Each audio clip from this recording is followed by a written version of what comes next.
torrent that surges through the mind.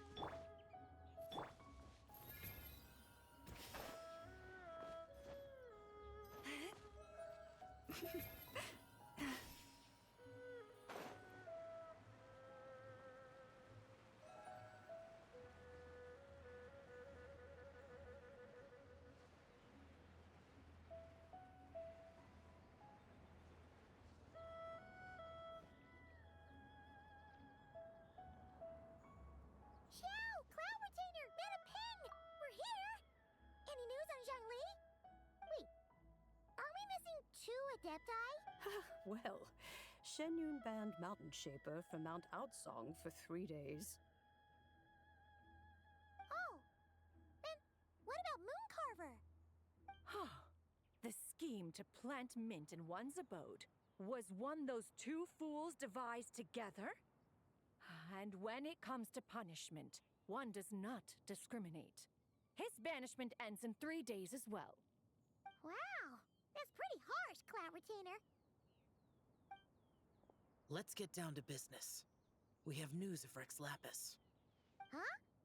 Isn't that... Yes, Rex Lapis's Geopillar. It descended from on high this morning. He must have sent it for a reason, but it does not respond to our touch. So, what does it mean? Is he in trouble? Not necessarily. It could be a message only a specific person is meant to receive. Traveler, you alone spoke to Rex Lapis before he left. Oh, so it must be for the Traveler. Give it a try.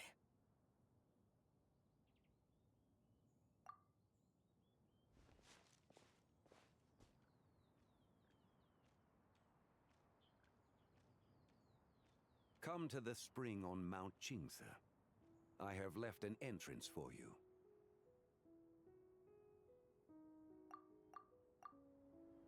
Well?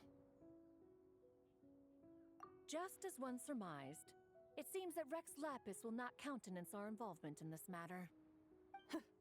That would not surprise me in the slightest. He's always had a soft spot for the Traveler, after all. But be that as it may, we have served Rex Lapis for millennia now. In other words, I'm sure this has nothing to do with favoritism. He's probably just trying to protect us. That's right. So you mustn't let your guard down, even if Rex Lapis is by your side. All right, let's get going. We'll try not to keep you all waiting.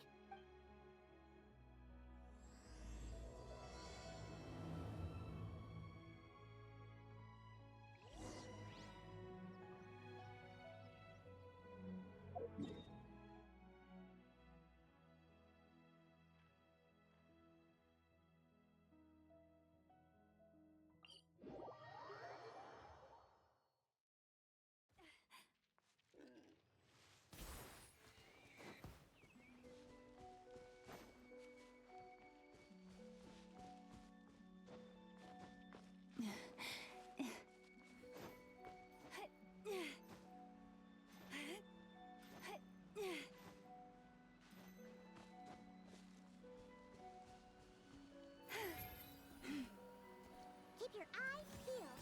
They should be around here somewhere.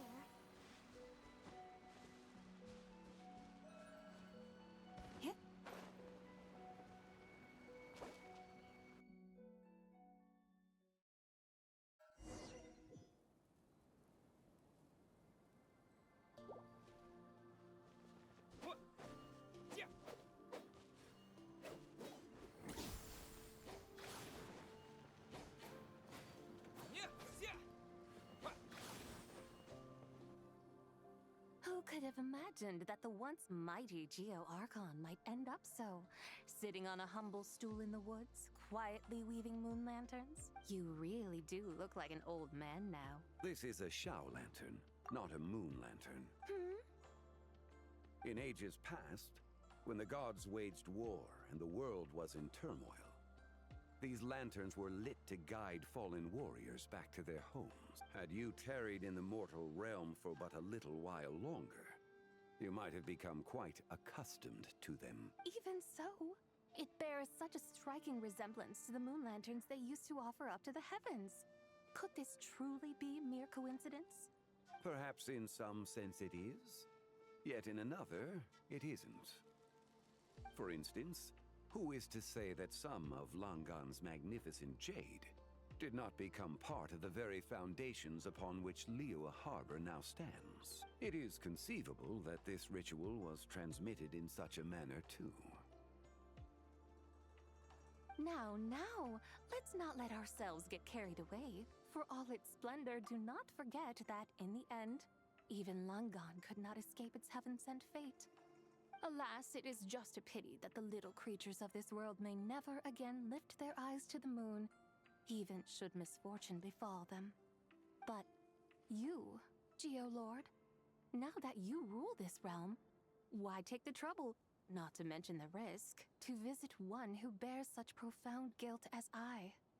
Are you not afraid that you might be sullied by the curse of time that was laid upon me? There is no risk to speak of. At least, not in comparison to that which you took when you defied the heavens all that time ago. As I have stated, time and again, it was not I who defied the heavens. Geolord, the ancient affairs of Langan have nothing to do with me, for I am but one of her deadly selves, severed before her demise. My name is not Zibai, but Zichao. Surely you did not take us for one and the same, solely on the basis that we may all assume the form of white horses? Sorry to break it to you, but you seem to have found yourself the wrong white horse. Anyway, do tell me, what urgent matter brings you here? Very well, then. I have come to ask for Zibai's shade. Oh? So, the Geolord has set his sights upon Zibai's human soul. And what is it that you intend to do with it? The world outside is changing. With the new moon's birth, the confines of the Shadow Moon are gradually disintegrating. In other words, the heavenly soul is set to return. Consequently, strange phenomena have manifested within Langan's former domain, leading to the earthly soul's reappearance as well. The last of the trio, the human soul, is in your possession. Most intriguing. My intention is to gather all three together, so that an old friend may finally make her return. I must admit, it seems that some remarkable affairs are coming to pass in the outside world. Yet there is one thing you seem to have overlooked, Lord of Geo. Back in the day, it was you that freed me from that painting. And afterwards, I took up arms in your name. Together we first subdued Chenyu Vale, then brought peace to Mount Qingse. It was for this cause that the contract between us was made. But now that the debt has been repaid, what cause have you to expect my aid? Zibai and I have long been friends. Given not only that you were manifested from a corrupt desire within her divine form, but that you also possess a fragment of her soul, how can you purport to be the wrong white horse? I think you'll find that we are now as separate and distinct as any two beings ever were. What once shone with radiant purity has long become dust. What you see is no longer what it was. Oh, great Lord of Geo. Should this still be unclear to you, I bid you take your leave. It seems that the fault lies in my own lack of consideration. As you wish. I shall let this matter rest.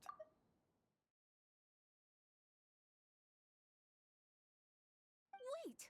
One moment, if you will. Should this not be your opportunity to propose a new contract? The part where you make me an offer I simply couldn't refuse? Even those puny mortals know how to haggle when striking their bargains. Should you, the famed god of contracts, not likewise strive for success through negotiation? Come now, enough with the posturing. It's time to name your price. Very well. I had, in truth, prepared a new contract for your consideration. I knew you would not come before me unprepared. Yet, you should know that I want for nothing, For I live in the mountains, carefree and untroubled. Occasionally, I even find sport in teasing the mortals who stumble into my presence. Then why persist in telling them those ancient stories? I speak of what transpired before the sky collapsed and the earth sank into itself. That is merely my way of passing the time. And what of it? Would any believe, much less remember, the ramblings of a mountain hermit? Those tales have long since spread throughout the mortal realm. Who? Should my words prove insufficient, I invite you to see the world for yourself.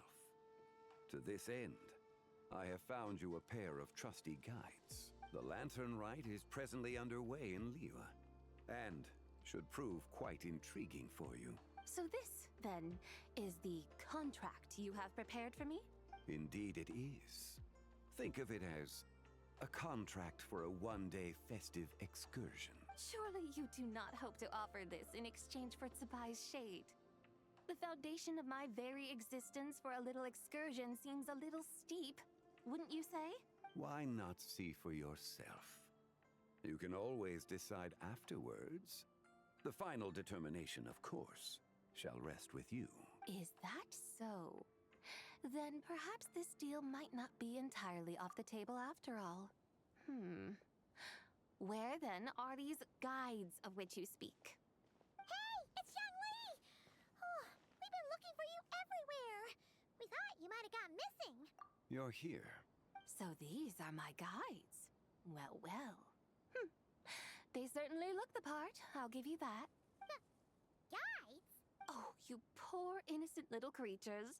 The benevolent Lord of Geo has sold you to me, which means that for the rest of this day, you belong to me. Sold us to you? Just what have you gotten us into, Zhongli? The situation is not quite as dire as that would sound. I ask only that you accompany my Adeptus friend on a tour of Liyue. I would suspect that depends on how well you entertain me. Entertain you? Let us start with this Liyue harbor of which I have heard so much. Nowhere is quite so fascinating as a place teeming with little mortals. How come this Adeptus sounds so different from what Paimon imagined? Okay, we'll take care of it. Get ready to find out why they call Paimon the best travel guide in all of Tibet.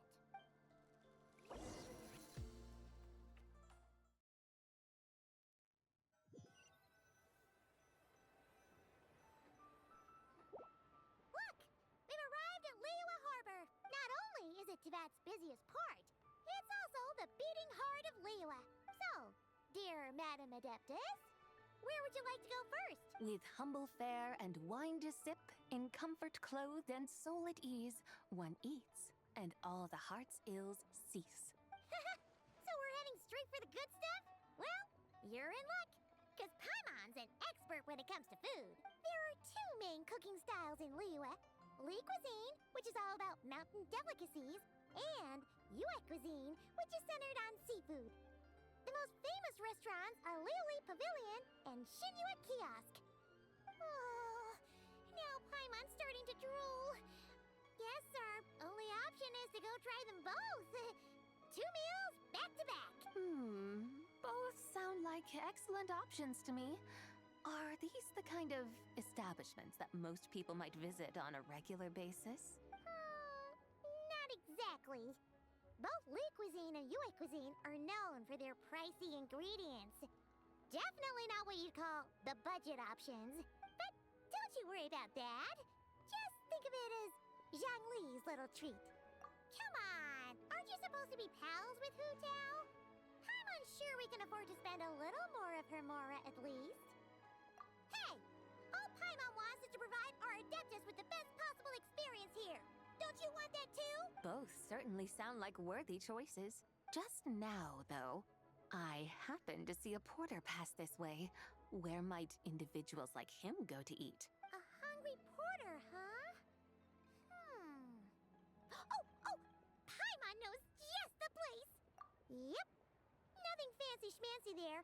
Just tasty dishes made with simple ingredients in a variety of different styles. Most importantly, it's great value for money, too. No wonder everyone loves it, huh? Oh, and the owner happens to be a good friend of ours, too. One mean restaurant. Yes, even the name itself feels lively and down to earth. All right, let's make it our first stop. Yippee! That's a great choice, too. Alrighty, let's head over there right away. Paimon can't wait to dig in. Wamin Restaurant, here we come.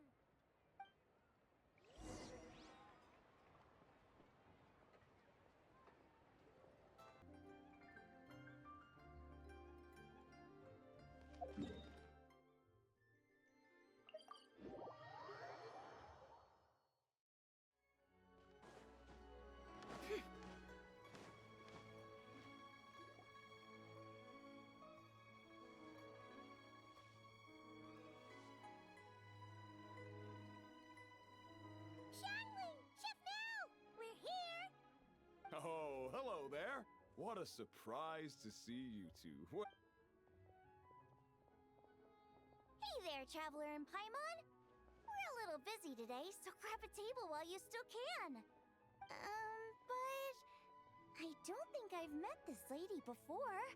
Is she a new friend? You could say that. Oh, I see. Well, hey there. A friend of the Traveler's a friend of mine, too. Don't worry, we'll take good care of you. Just order whatever you want, it's on the house. By the way, I'm Xiangling. I cook here at Wanmin Restaurant. What's your name? Miss Xiangling, have you ever heard of the White Horse Adeptus? Of course. What about her? I am her, and she is me. Huh? You mean you're an Adeptus? Oh, you young'uns crack me up. Come on, Xiangling. You've got to keep up with the times. Haven't you heard of cosplay? It's like a role-playing game where you dress up as famous characters and pretend to be them. Your friends sure keep their fingers on the pulse, huh, Traveler? Wow, Dad. Didn't know you were so tuned in. But how come I haven't heard about it? You gotta listen to our customers. Didn't I tell you to spend less time chasing after wild vegetables and more time making friends? Hey, I like making friends too. Isn't that what I'm doing right now? Anyway, even if it is just a costume, is it alright if I still call you White Horse Adeptus? Of course it's all right, because that's exactly who I am. Okay. I can see you're really committed to the role. How about I call you the real White Horse Adeptus instead? In that case, you can call Paimon the real Traveler. Yeah, right. You could have at least switched outfits. Puny mortals. Nevertheless, I suppose it might be amusing to indulge in your little charade for a while at least. All right, go grab yourselves a table.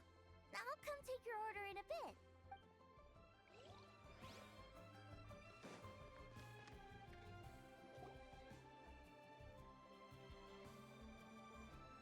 Hello. May I ask if Miss Xiangling and Chef Mao are here? Yeah, they're just over there. Wait a sec. Aren't you? So, what would you like to... You're...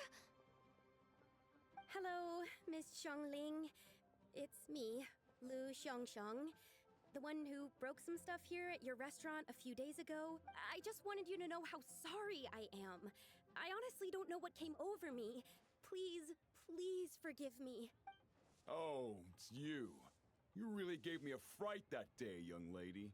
You didn't actually get food poisoning from our black-back perch stew, right? Come on, Dad. She's come to say sorry.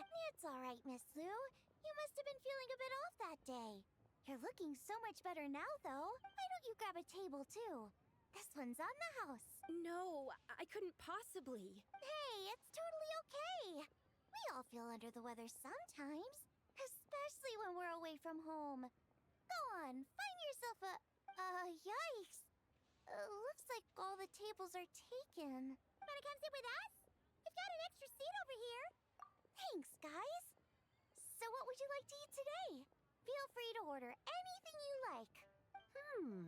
I should very much like to sample your renowned poisonous blackback perch stew.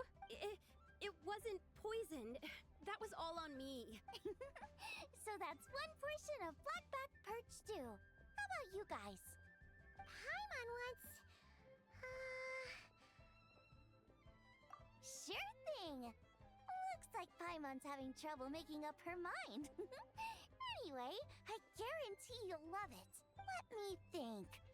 Well, since the blackback perch stew is on the spicier side, I guess it makes sense to balance it out with a serving of stir-fried and since it's Lantern Rite season, you better try out the triple-layered consommé and come and get it too.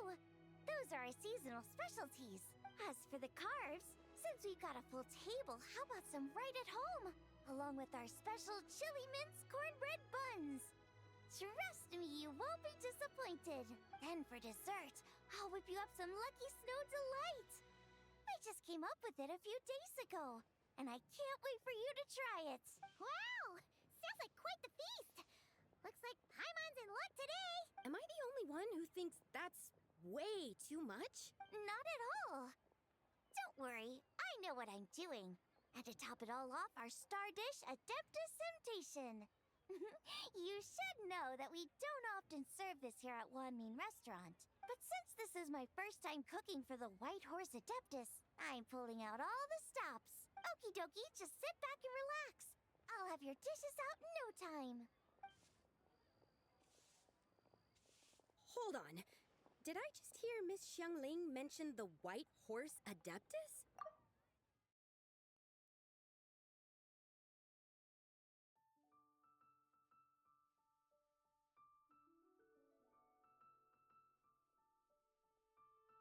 You did indeed.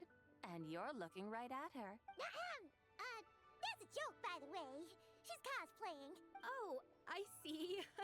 Phew, almost believed you there for a moment. Tell me, little one, what business might you have with the White Horse Adeptus?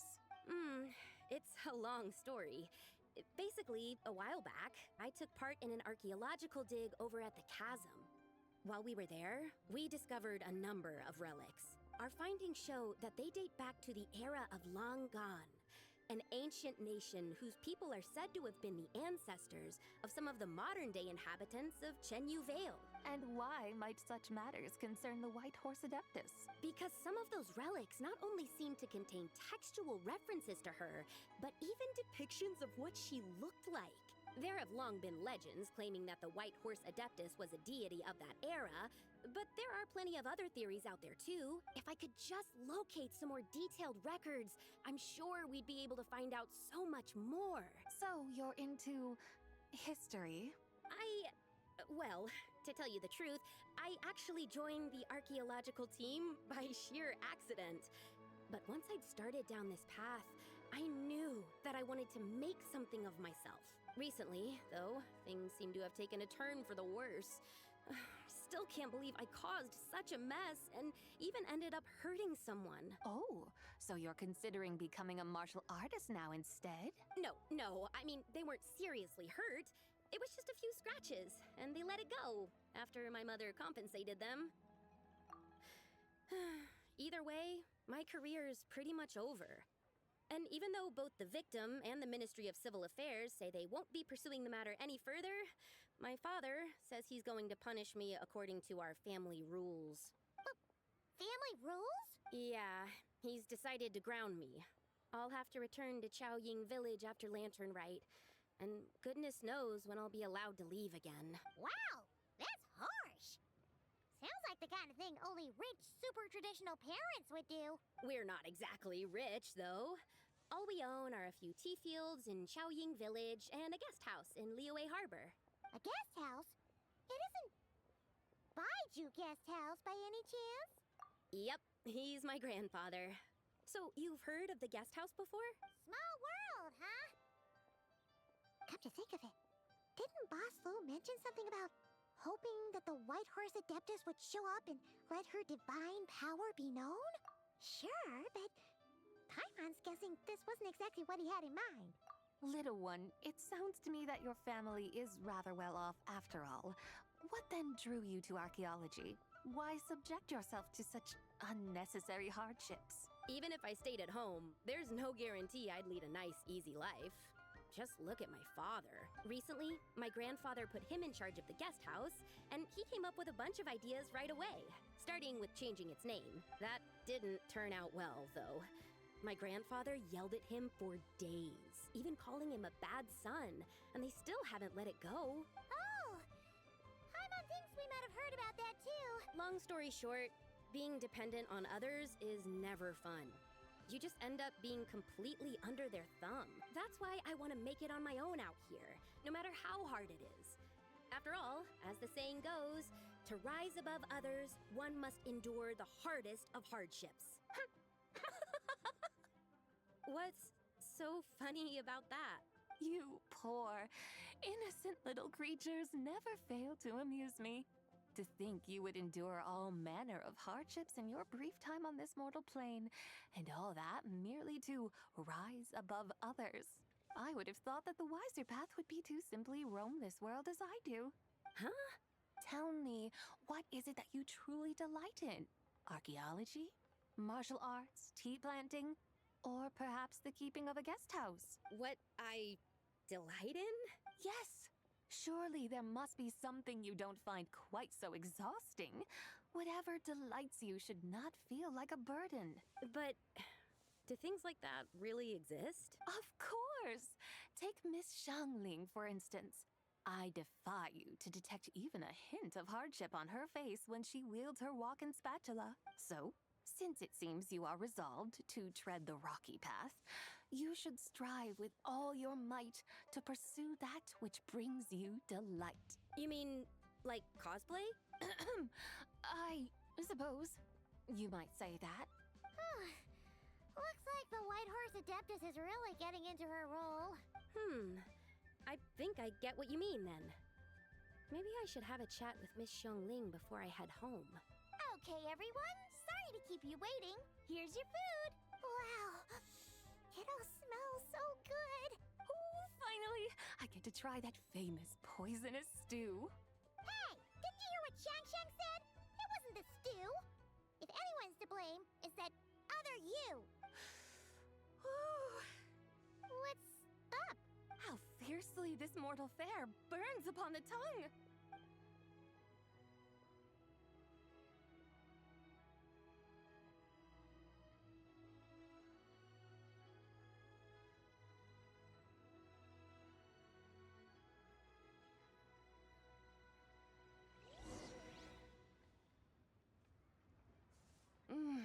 Most satisfying as poisonous stews go. So, where to now? Time, I think, to seek out some diversion? Oh, there's plenty of entertainment options in Liyue. Paimon will tell you that. The locals like to drink tea, walk their pets, play chess, watch operas, attend storytelling performances. Storytelling performances? You know, like listening to people telling stories. They're usually based on old Liyue legends, just like their operas. Storytelling performances? Stuff like the Divine Damsel of Devastation, Through the Eyes of a Dragon, or the Sanctification of Tao Do. What about the story of the bright moon that sits in the sky above us? Paimon doesn't think she's heard that one. Still, the moon does come up quite a lot. It's even in the name itself. The Yue in Liyue actually means moon. Since we're on the subject, you like telling stories yourself, right? Why don't we go check it out? In that case, I'll have to trouble the two of you to lead. Awesome! Let's go!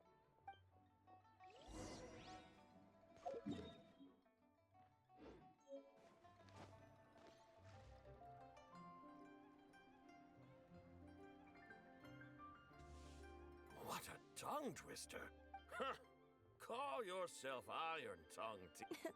I used to have that problem a lot. But if you just take your time to grasp the meaning and commit it to memory, you'll be able to say it smoothly in no time. You're right, Ms. Yoon. Hey, Yunchin! Fancy seeing you here! Ah, Traveler and Paimon, we meet again. And who, may I ask, is this? You may call me the White Horse Adeptus. The White Horse Adeptus? She's not really an adeptus. I see. Well, it certainly looks like a lot of fun. Oh, funny you mention it.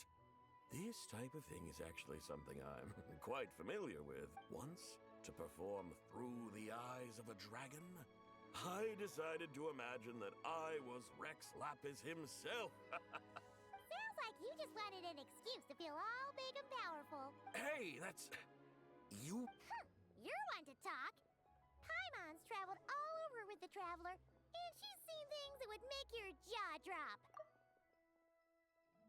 All right, then. Since you claim to be so knowledgeable... An ancient poem? Which one? Ha!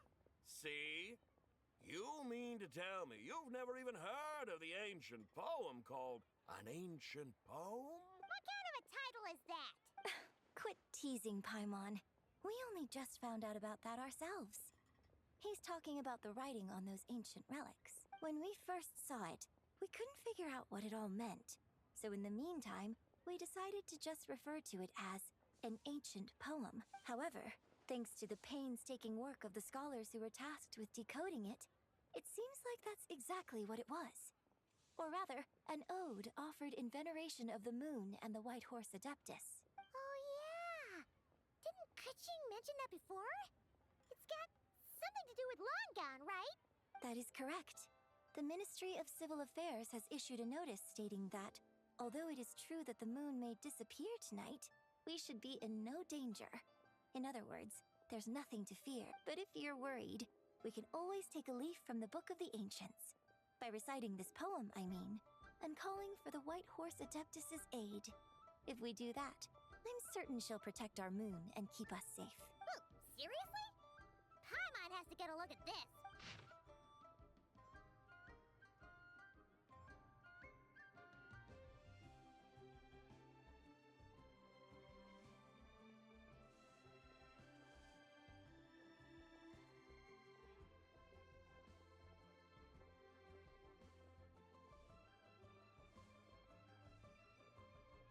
Under moon eternal in radiant night, under moon iridescent in night divine. Blah blah blah, something cloud so fine. Something about fields being plowed. The fields are plowed, the seeds are sown, and from the earth, life is grown. Whoa! You did that without even looking. Bravo! Bravo! We have an expert in our midst. Looks like this young lady really does know her role inside out. If I didn't know any better, I'd have taken her for the real deal. That's because I am the real deal. That's the spirit. This is exactly the kind of mindset I was talking about. Behold, mortals. Believe me, young lady, I know exactly why you do it. I must say you are rather amusing as mortals go. Miss White Horse Adeptus, it is a great pleasure to make your acquaintance today. I have some questions regarding the poem, and I was wondering, perhaps, if you might be able to shed some light on it? You want me to explain the full meaning of its verses? Your guidance would be much appreciated. Fascinating. Huh. Tell me, do all the people of Liyue still express such reverence for the... Well, it's true that we hold a deep fondness for our history, but it is hardly our only pursuit. One of my good friends, for instance, is even more devoted to the modern Fontanian art of rock and roll. Exactly! And don't forget, great practitioners of the role-playing arts walk among us too. Yes. So rather than placing too much emphasis on our reverence for the ancient ways, it might be better to say that here in Liyue, 100 passions bloom, each with a voice of its own. I see. Then, I suppose it wouldn't do any harm for me to enlighten you. In truth, it is but a simple poem of blessings. Its meaning is this. As the eternal moon rises in the night sky, a maiden adorned with lustrous jade descends upon the earth. She blesses the kudzu vines and mulberry leaves, so that they may be used to make coarse cloth that is nevertheless soft, light and comfortable to wear. As the iridescent moon rises in the night sky, a maiden adorned with lustrous jade descends upon the earth. She blesses the kudzu vines and hemp so that they may be used to make fine, luxurious cloth. As the frost moon rises in the night sky, a maiden adorned with lustrous jade descends upon the earth. She blesses the mugwort and artemisia so that they may be perfect for divination. So she really did come down from the moon?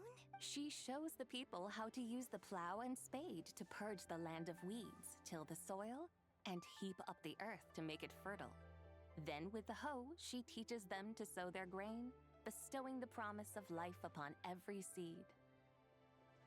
She blesses the millet and the beans, ensuring that their stalks and vines stretch forth without end. She graces the wheat and the rice, so that their heavy heads are filled with plump, glistening grain. Sounds like she's a real pro at all this farming stuff. The fruits of the field are harvested and brewed into sacred wine for honored guests. This we reverently present to the divine maiden, with every ceremonial step flawlessly observed, so that she may witness the depth of our piety and respect. Oh, divine maiden, how can your graceful presence in the sky not seem like that of a fairy descending from the heavens? Oh, divine maiden, how does your pure and radiant form not resemble the guardian spirit of our... I send my heart's desire, ascending to the heavens, beseeching you to grant us good fortune and blessings in the coming year. Huh? So, that's what it's supposed to mean? I find myself speechless, moved beyond the power of words to... A truly remarkable performance. I did not anticipate that anyone could unravel this poem with such depth and clarity, and so soon after the Ministry of Civil Affairs noticed, too. I'd even begun to consider myself somewhat versed in the matter, but as they say, there's always someone more knowledgeable out there. Allow me... You are far too humble, young one. I must confess, it is I who have been surprised, not only by you, but also by this Liyue harbor of the present day. I'd even begun to consider myself somewhat versed in the matter, but as they say, there's always someone more knowledgeable out there. Allow me to extend my thanks to you, Miss Whitehorse Adeptus. Ah, so you're not from Liyue. And what, may I ask, has surprised you about it? Oh, it's nothing really. Just some old memories scattered here and there. Very well, my guides. I suppose it is time we set forth on the next part of our excursion. I'd like to go see that wharf now. What say the two of you? No problem. We'll take you wherever you want. Oh, leaving so soon? Before you go, allow me to introduce myself. I am Yunjin, director of the Yunhan Opera Troupe. May I ask your name in return? My own name is scarcely worth mentioning, but since you asked, perhaps I'll tell you the title of that poem instead. Huh? So, it isn't actually called an ancient poem? Of course not. Its real title is Odes of Long Zabai. Odes of Long Zabai. All right then, until we meet again.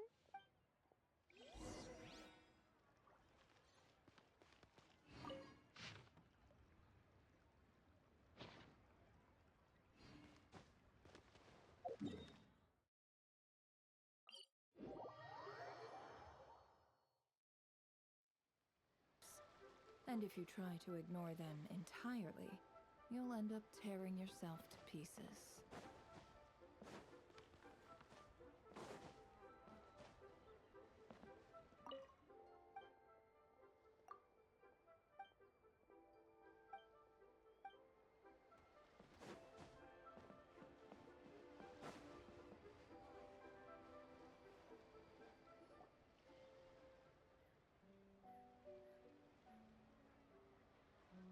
Hey, Ganyu! I almost forgot to mention. On my recent trip to Notcry, I came across something really fascinating in the Frost Moon Scion's library. I found records in their collection of another divine envoy living on the moon. A divine envoy on the moon? You don't think it could have been referring to the White Horse Adeptus too, do you? No way to say for sure. Still, the similarities between our legends are intriguing, to say the least. Isn't it amazing? Especially when you consider how far apart we are. It truly is. We might live in different lands, but when we look up at the night sky, we all see the same moon and stars. Right? It's like we're all bound together, no matter where we are. When you think of it like that, it's almost as if our friends from other nations will be right here celebrating with us. Isn't that a wonderful thought? No wonder you were so excited to go see the giant lantern when you first got back.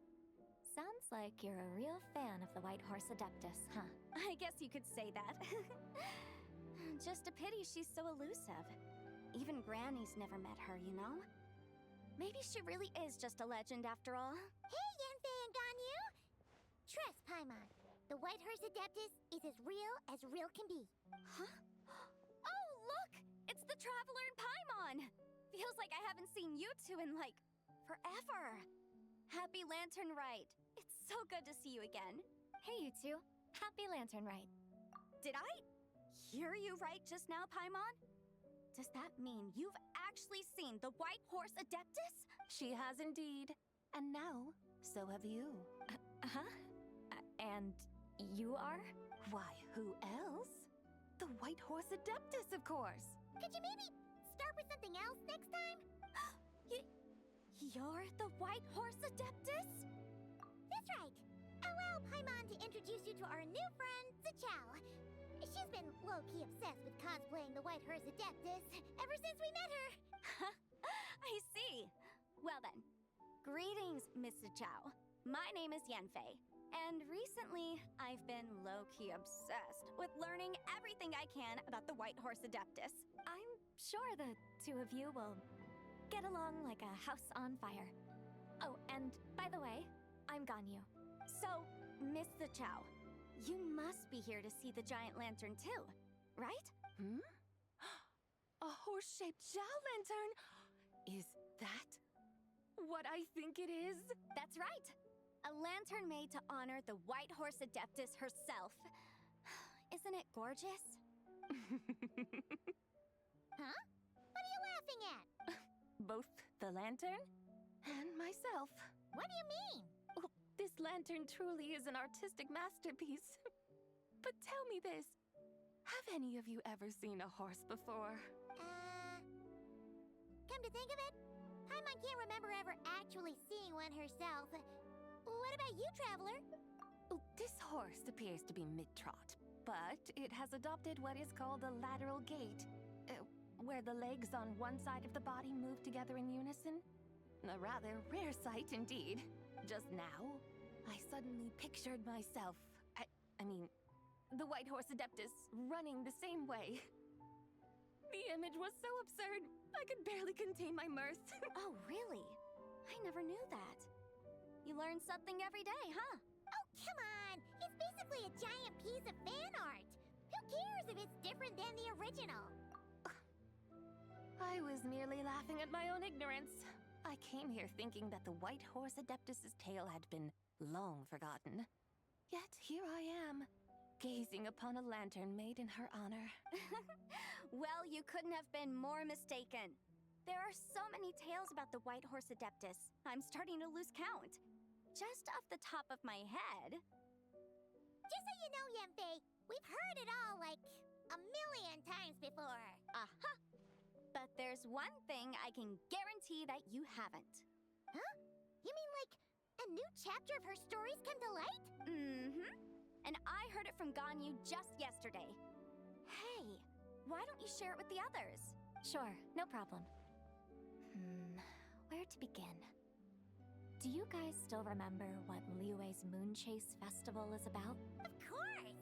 It's a festival held in honor of the Stove God. That's right. But it took a really long time for the Stove God Festival to become what it is today. In its earliest form, it was actually an adeptal ritual known as the Moon Chase Rite. Paimon remembers Madam Ping mentioning that before. According to Cloud Retainer, the Moon Chase Rite was originally a ritual meant for communicating with the moon. Communicating with the moon? But for what purpose? At first, Cloud Retainer wasn't entirely sure either, as it was always Rex Lapis who performed the ritual. Whoa! Rex Lapis did it himself? Must have been a really important ritual. That's right. Unfortunately, despite numerous attempts, they never actually received any response from the moon, which is why they eventually stopped performing it.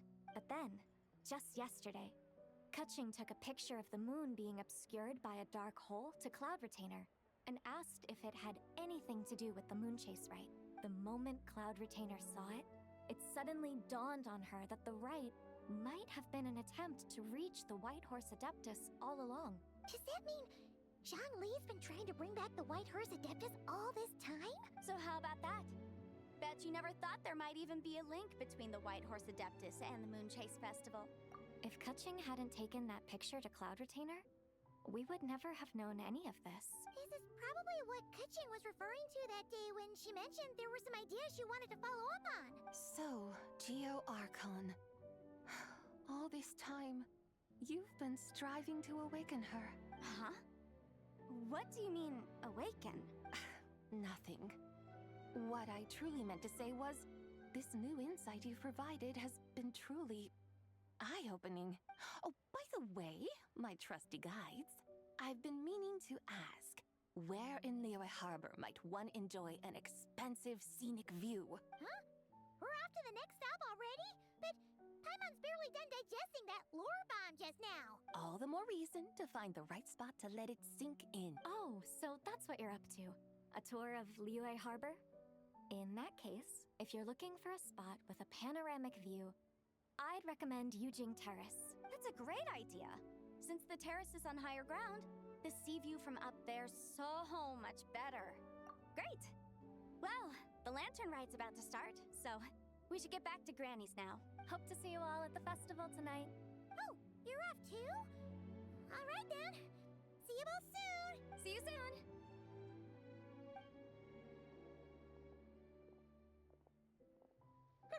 Very well, my guides. What are we waiting for? Okay, you're the boss. Yujing Terrace it is. After all, the customer's always right. Something else you needed to do? Oh, Paimon likes that idea. And what, may I ask, is a photo? It's this awesome invention that lets you record moments in the blink of an eye. Except, you've gotta try not to actually blink. Oh? What must I do in preparation then? Nothing. All you gotta do is choose a pose. The Traveler will handle everything else. Come on, let's give it a try. Look, we got a great picture. Paimon's gonna call it The White Horse Adeptus Meets the White Horse Adeptus in Liyue Harbor.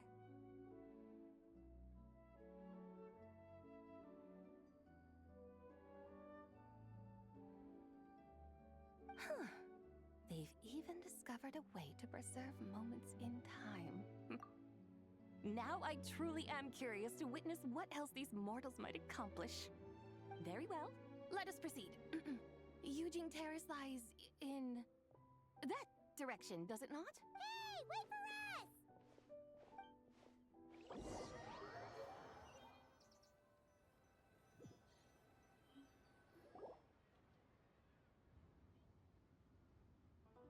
Truly, a marvelous view if ever there was one.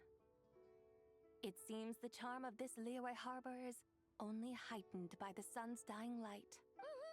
And soon, people will start releasing their Xiao lanterns to mark the most important day of the year. Practically everyone will be with their friends and family, eating a big meal, chatting, and even setting off fireworks. Trust Paimon, it'll look even more amazing then. What do you say? Want to stay to see that? No need. Let us bring this weary day to a close. Weary day? You mean, you didn't enjoy your tour? I had imagined you would arrange for me to witness some grand spectacle, Perhaps the descent of divine beings, the manifestation of the sacred before mortal eyes, or the appearance of a selfless hero come to aid the helpless and downtrodden. Or, should that not come to pass, then at the very least, spend a little more coin. For that, it seems, is how one finds true enjoyment. Alas, but there was none of these. Instead, we merely filled our bellies, listened to tales, and gazed upon a crude imitation of my likeness. And now the sun begins its descent. What a day of quiet tedium. Well, we're so sorry. If we'd known that was what you wanted, we'd have done it all differently. It's all that Zhang Li's fault for not making the customer's requirements clear. Well, it's too late now. Do you still believe I would part with that soul fragment, now so intertwined with my very being? But I knew you were the more astute of the pair. huh? You were just trying to scare Paimon? It seems the realm of the Geo-Archon has a way of making one more stony-faced. So, you were just pulling Paimon's leg? Of course. I was merely engaging in a little banter with the two of you. Long ago, I shared tales with various mortals who chanced upon my mountain abode. Never did I imagine that those stories would endure. It seems I greatly underestimated them. Perhaps, as your Geolord said, a few pieces of ancient Langan's magnificent jade have truly become part of the very foundation of this land. So, you've decided to help us? Again, that goes without saying. I made up my mind some time ago now. When I beheld a rather intriguing scene as I set foot in this city, I saw porters passing through the alleys, setting down heavy wooden crates from their weary shoulders. Peddlers pushing carts as the kites and lanterns upon them rustled gently in the breeze. I saw cooks cooking, actors acting, scholars reading, soldiers marching, children playing, elders resting, officials officiating, and the common folk absorbed in this or that, reveling in the simple joys of life. Some, it seems, have already found that which stirs their hearts, while others continue to fret, troubled by uncertain futures. Yet, in this gentle and serene order, each holds fast to their anticipation, not only for the celebrations to come, but also for the first light of the morrow.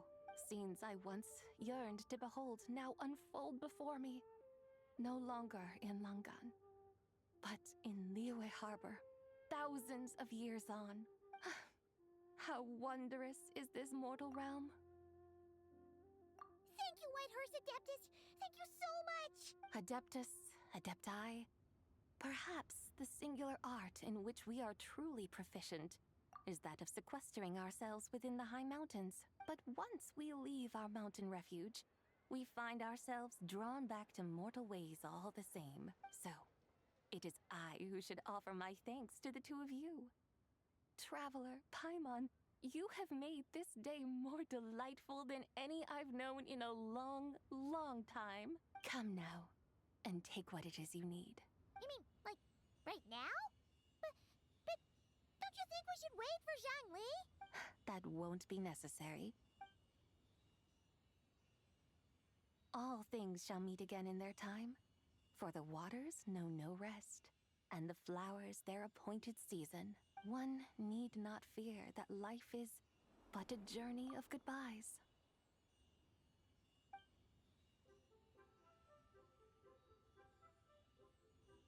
Is she gone?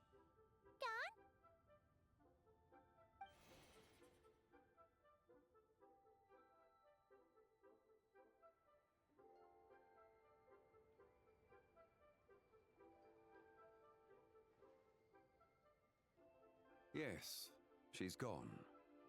A deadly self is formed from the body's impure vapors, so naturally it cannot survive long in this world. Had it not been sustained by the remnant of Zibai's soul, it would have faded away a long time past. Now that the remnant is gone, it has severed its ties to the mortal world. Zhang Li! When did you get here? A while ago. Paimon would have thought you'd at least want to say goodbye. Though mountains endure, the ceaseless waters will, at last, wear away their sharp edges. Thus must I meet the marks wrought upon her by the ruler of time with great caution. It may be goodbye for now, but someday we will meet again. Really? And when might that be? Who can say for sure? Years and years from now, perhaps. Or maybe tonight, at the Lantern Rite. Are you saying that if the White Horse Adeptus were to be resurrected, she'd still have the memories of the three deadly selves? That she'd still remember us? We will find out soon enough.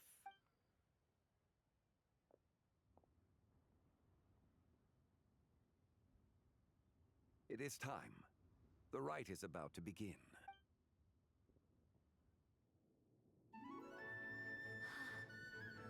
The rite is about to begin. Is the moon really gonna disappear? Got your lanterns ready, everyone? All set. Might be about time to put eyes to the sky. Wouldn't you say, Tianchuan? Look.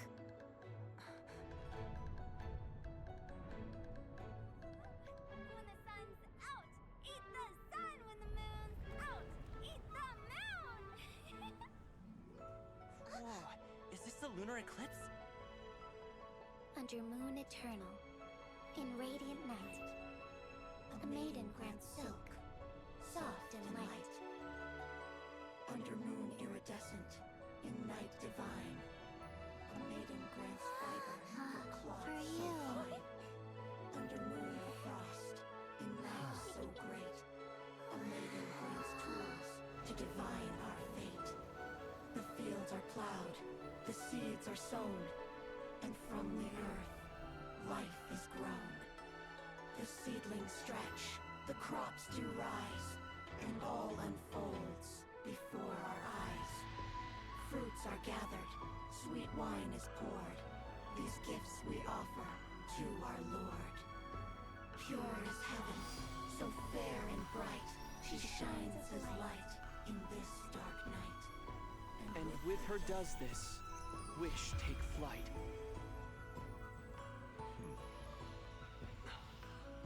Devoted soul, scattered and unbound. Let this lantern guide you home. By its light be found.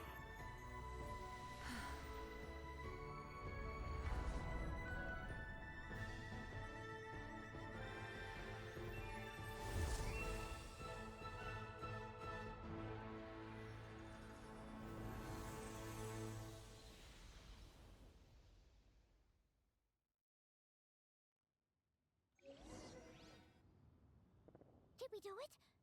Do we finally get to meet the real White Horse Adeptus?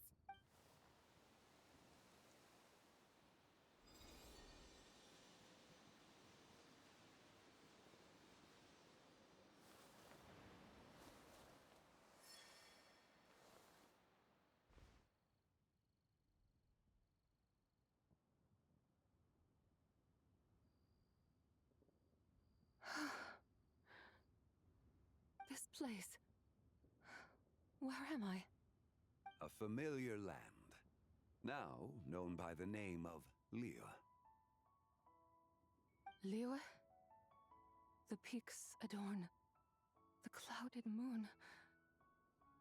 Then, who might you be? Oh no!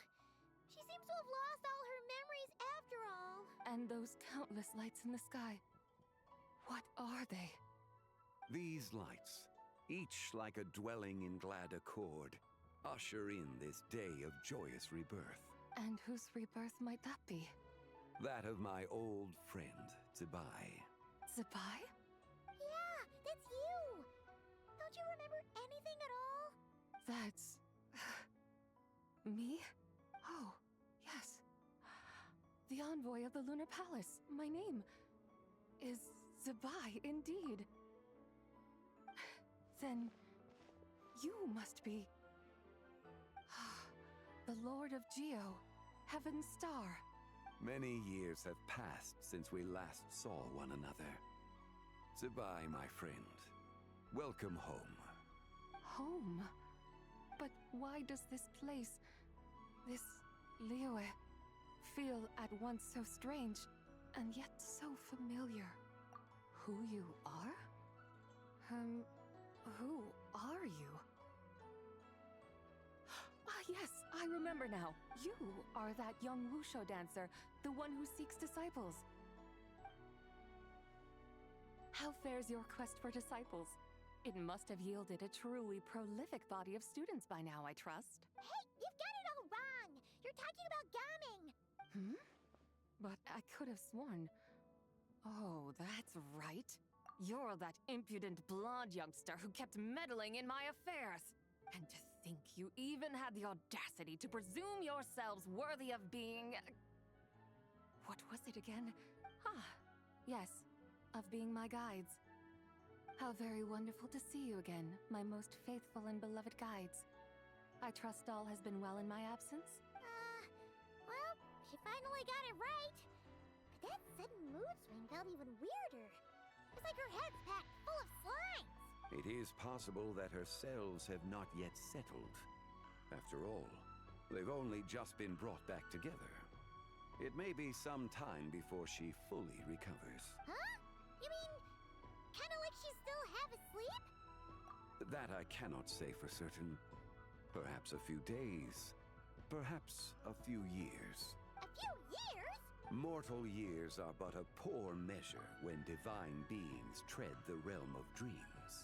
Well, if you say so. Anyway, at least she's whole again, right? That already seems like a pretty good outcome to Paimon.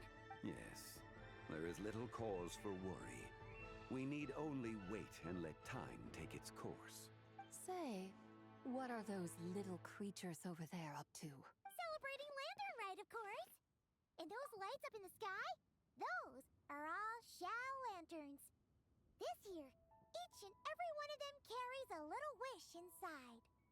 Lantern Rite.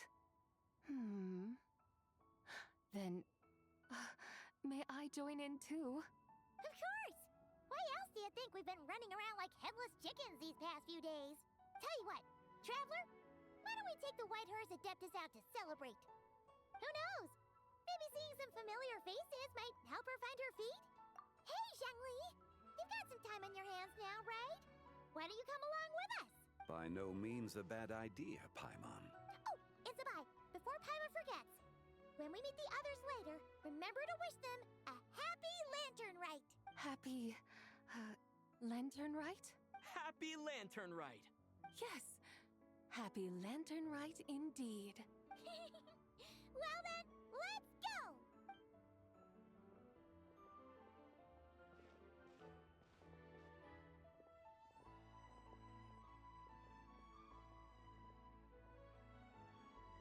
Lantern Rite. A night of joy, reunion, and moonlit blessings for all.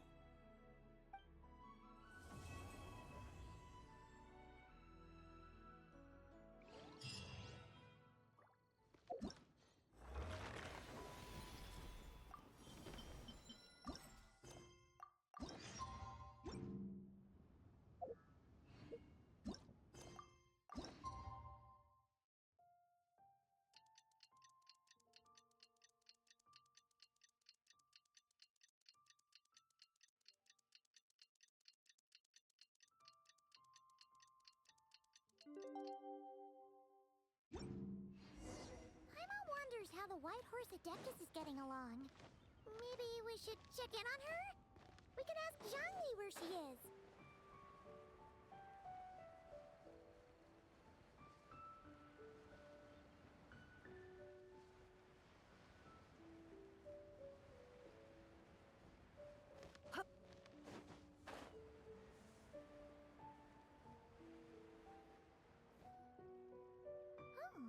Looks like Zhangli hasn't stopped by for tea today. Hey, are you two looking for your friend? Try going up that way. Is Zhangli up that way? No, but that young lady who was dressed up as the White Horse Adeptus the other day is. She's your friend, right? I just saw her head toward Wan Min restaurant. I was wondering why she was eating alone. But then you two showed up hot on her heels. Oh,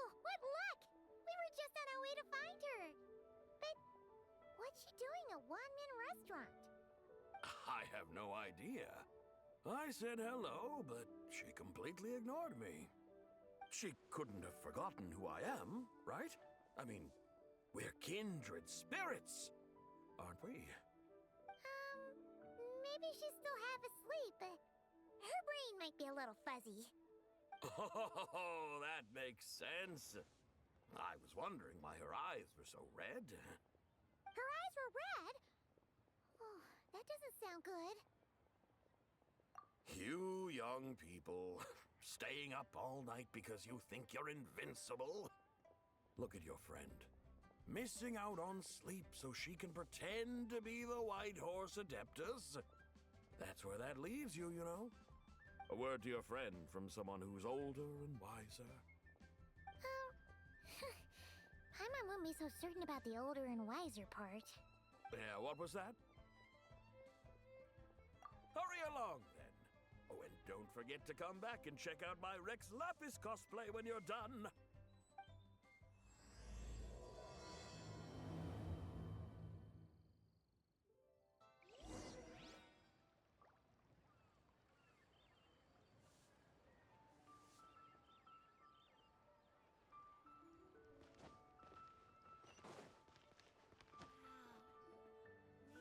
Where's the proprietor? Come out and see me at once! Xiangling and Chef Mao aren't here right now. What can I help you with? And who might you be? My name is Shenhe. I work here at Wanmin Restaurant. Shenhe. Shenhe. Are you that crane adeptus who loves planting mint? It's been a few days. Have you improved your gardening skills? Did you manage to cover the slopes with mint? Mint? I don't know anything about mint. But I am familiar with Genshin and glaze lilies. Ha! Already casting mint from your mind. How can a practitioner of self-cultivation be so fickle, chasing after every new plant that catches their eye? I'm not sure I get what you mean. Are you delirious from hunger? Would you like something to eat? Shenhe! White Horse Zabai! So this is where everyone is! Traveler, Paimon. It's been a long time. Happy Lantern Rite. Is this customer a friend of yours? Don't mind her, Shenhe. She's just a little cranky because, she didn't sleep well last night and she's only just woken up. Look how red her eyes are. I see. In that case, Miss Zabai, I have a tonic here infused with Xingshin. It's cool and soothing when applied to the eyes. Would you like to try a few drops? Stop right there! Who are you two noisy children? Hey! Have you forgotten about us already? Guides. Yes, I seem to recall something about some guides. Ah, yes, now I remember. What luck! I was just looking for someone to show me the way to Elong Wharf. Huh. Is she starting to come around? Someone requested my help in purchasing some tea leaves. I was informed they have discounted prices during the festival and that I shall get a good deal there. Tea leaves? This sounds like Zhongli's doing. He sure knows how to get people running errands for him. Your friend Rex Zhongli initially requested the most expensive tea, but then a young lady in a hexagram hat mentioned he'd burned through the Wangsheng funeral parlor's yearly expenses at an exhibition a few days ago. As such, he is only permitted to buy items that are discounted this month. Oh, that's his boss, Hu Tao. It's about time she realized the problem and put a stop to his spending sprees. Oh, I see. So that's why you're here. Unfortunately, Wanmin Restaurant doesn't sell tea leaves. If you're truly in need, I could gather some wild tea from the mountain slopes. You don't sell tea leaves? But I remember your boss, Miss Lu, saying that she owns tea fields. You really should get some rest. The person you're talking about isn't the boss of Wanmin Restaurant. She's just like you. She came here to eat. Is that so? Life really is full of surprises. What surprises? Your brain really is as gooey as a pack of slimes. That would be excellent, my dutiful guides. Ah, yes, Miss Crane. I apologize profusely for my improper behavior just now. Please forgive me. I completely understand. Master often says that the human body is like a mechanism in need of regular maintenance. When a person cannot rest at night, they are sure to become irritable and on edge. Miss Crane, you appear reasoned and compassionate on the surface, yet I sense dark forces churning within your spiritual core. Those red ropes you wear are what bind them. Am I correct? Oh. You can sense that? Indeed. I also sense that with your strength, you might try undoing one or two of those bonds when training. Untie Shen has ropes? Wouldn't that be risky? Though the use of red ropes to bind the soul is a wondrous technique, practitioners must eventually learn to break free from external aids and look within themselves for restraint. Master has told me similar things, but I am not ready yet. Your self-cultivation has progressed far enough. Then I will seek further guidance from my master. If you still have doubts, you can find me at the Baiju Guest House. I'll be taking up residence there for a while. For now, my dutiful guides, let us be off.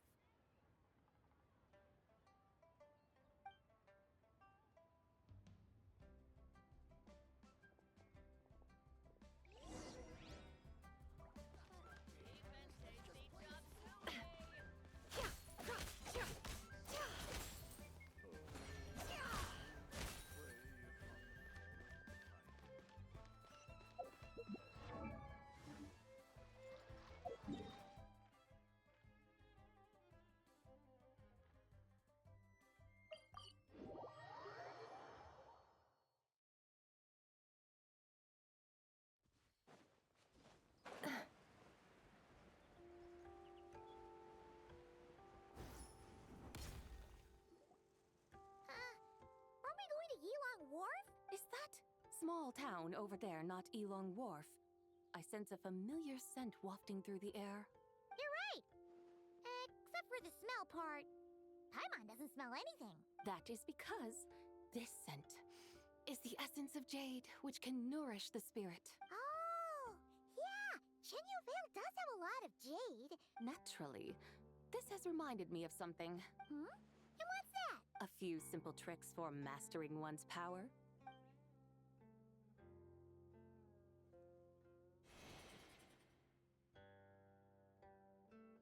What is that thing?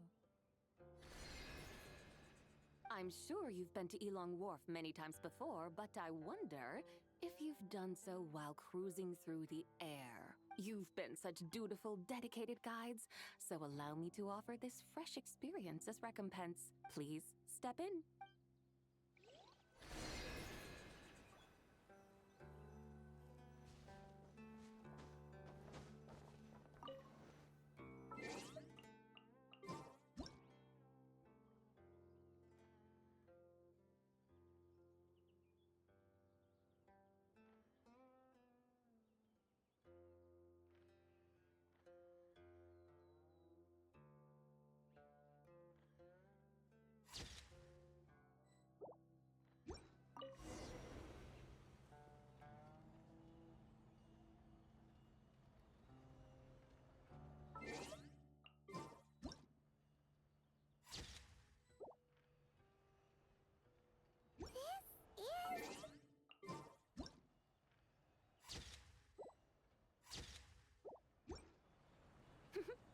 I created it from my memories of the chariot of the Lunar Palace. Many years have passed since I last laid eyes upon it, so there may be some discrepancies. Nonetheless, it is functionally much the same. A lunar chariot? Wow! Paimon never imagined she'd get to ride in one! So, Sabai, does that mean you used to work on the moon? Work. That's an interesting way to phrase it, though I suppose you are correct. I was once an angel, a member of a race tasked with guiding humanity. Then, graced by serendipity, I became a moon envoy. Huh? What's a moon envoy? Some kind of super important angel? As you would understand it, a moon envoy is a job title. Any angel, or non-angel, can become a moon envoy. Does that mean you're not the only one? Of course not. Though my memories are still hazy, I vaguely remember some of my colleagues. There was one who liked to take on the form of an ibis. An ibis? Could it be... Can all moon envoys turn into animals? Does it mean Rauma could take that job? She can turn into a deer, and moon chanters are some sort of Luna envoy anyway, right? Moon chanter? I have no idea what those are. Oh, okay then.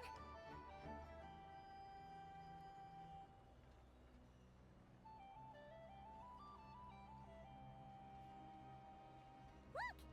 Paimon thinks she saw a tea vendor over there! Very well. Let's take a look.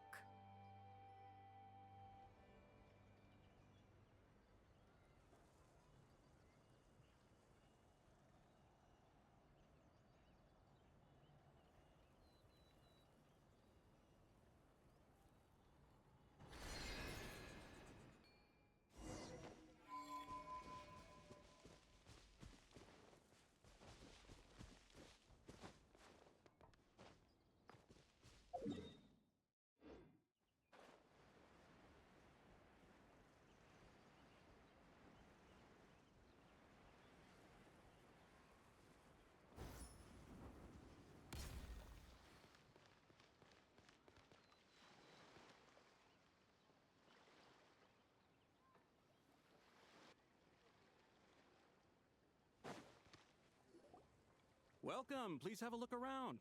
We only sell teas of the finest quality sort. Look over there! Dear customers, are you looking to purchase some tea leaves? I can see from your bearing that you are no ordinary customers.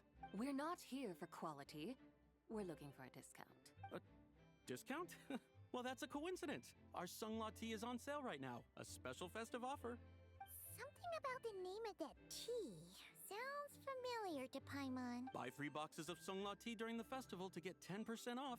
Buy 4, get 20% off. Buy 10, but... That's right. 10 boxes at half price. Have you been to our shop before by any... Oh, Paimon's definitely heard this spiel before. 3, 4, 10, 10, 20, 50. Zabai, what are you muttering about? When purchasing 3, 4, or 10 boxes, the corresponding discounts are 10, 20, and 50%. The intervals between the two sets of numbers are 1 and 6, and 10 and 30. Look! Her eyes turned blue! That's gotta be a first! If the differences between intervals remain equal, the interval after 6 should be 6 plus the difference between 6 and 1, which is 11. Similarly, after 30, the next interval should be 50. Therefore, extrapolating upward, the next two numbers in each set should be 21 and 100. You're making Paimon's head spin! Those numbers, what do they mean? They mean that if we buy 21 boxes of Sungla tea, we should get a 100% discount! 100% discount? You mean we'll get them for free? Oh, there was a pattern to the discounts. Is that right? The pattern we speak of is mathematics, little one. A pattern that is always right. That's amazing! You're a shopping genius, Zabai. Oh, wait. Something feels off here. I had no idea our shop's discounts were tied to the laws of nature. No need to thank me. Now, please give us our 21 boxes of free tea. Wait! What's the matter? Paimon just realized what it is that's not right. It took you long enough. We got the short end of the stick. Think about it. If we don't have to pay when buying 21 boxes, then if we buy even more, the vendor should be paying us money instead, right? Huh?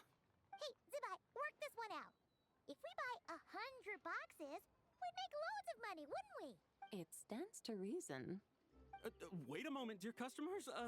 Don't you think you're haggling a little too hard? You are the one dictating the discounts. We're simply extrapolating the numerical patterns within. As such, we are hardly haggling. You have a point. However, that's right. I'm so sorry. I just remembered. My supplier didn't come today, so we don't have any tea after all. Such a shame. Terribly sorry about this. Awful, awful luck. Where can we find your supplier? Well... Not to fret. We'll save you the effort and go straight to the source ourselves. Well, you see, dear client, the supplier's discount isn't as generous as ours. You won't be able to get the same price from them. Huh? Does that mean they won't pay us for taking their tea? They might not even offer you a 100% discount. How very unfortunate. Nevertheless, as the original supplier, they must offer some sort of discount. Besides, we're not looking to make money. We just want a good deal. Well, that's great. My suppliers are all tea farmers from Chaoying Village. You can go ask around the village, but please don't say I sent you. Do not worry. We appreciate your generosity. Referring customers to your business partners, even choosing to remain anonymous. The demeanor of a true gentleman indeed. Your business will surely prosper. I hope you're right. Then let us head to Chaoying Village. Do you know the way, my guides? Of course! Just follow us!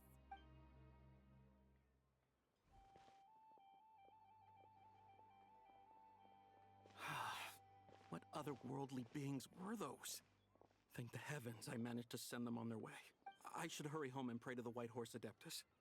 May she bless me such that I never encounter such customers again.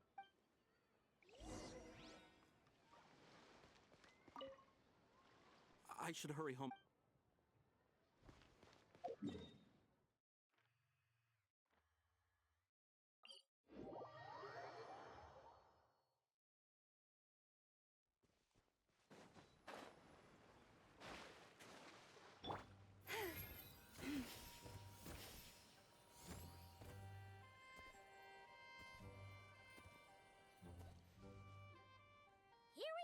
The mountains and waters are pristine. They embody the beauty of heaven and earth. It's a good-looking place, all right. But it's hard to enjoy the scenery when Paimon can't stop thinking about all that tea-buying Mora we're missing out on. Should fate dictate, Mora will find its way to you sooner or... Well, Morax certainly finds us often enough. For now, let's look around and see if any tea farmers are selling their crop. We'll be able to see more clearly from up high. Let's take to the sky and enjoy the beautiful scenery while we're at it.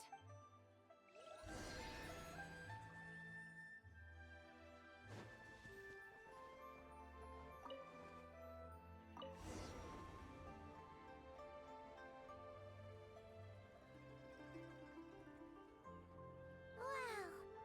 Chaoying Village looks beautiful from up here. Indeed, the houses here are quite different from those in Liyue Harbor. They follow the natural contours of the mountains, forming unique, elegant structures. Yeah, it's super beautiful.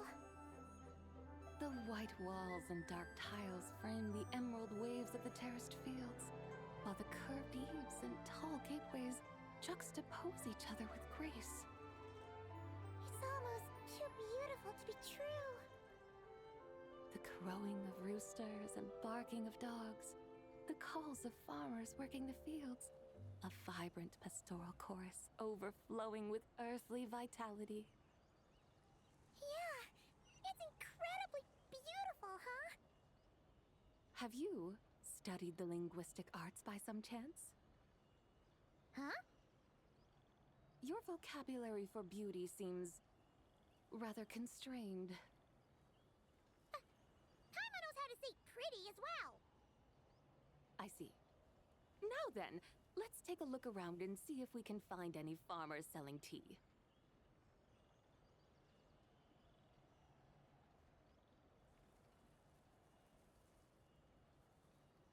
Look! There's someone in that tea field! And they look kind of familiar.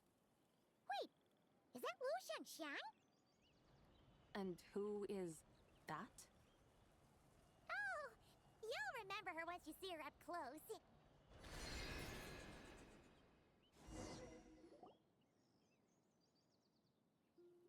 Hey there, Lu Shangxiang! It really is you! Huh? Paimon! everyone! Traveler and the White Horse Adeptus. Fancy seeing you here. The White Horse Adeptus has a name now. You can call her Zabai. And you are... Wait. I remember now. You're... Don't say anything about food poisoning or fish. You're the young lady who wanted to rise above the rest, are you not? Yes, that's me. But I'm in a bit of a state right now. At best, I can say I've fallen below them. Fallen below them? Like I said the last time we met, I'm being punished according to family rules. My father, mother, grandfather, grandmother, other grandfather, other... Oh, that's a lot of family members.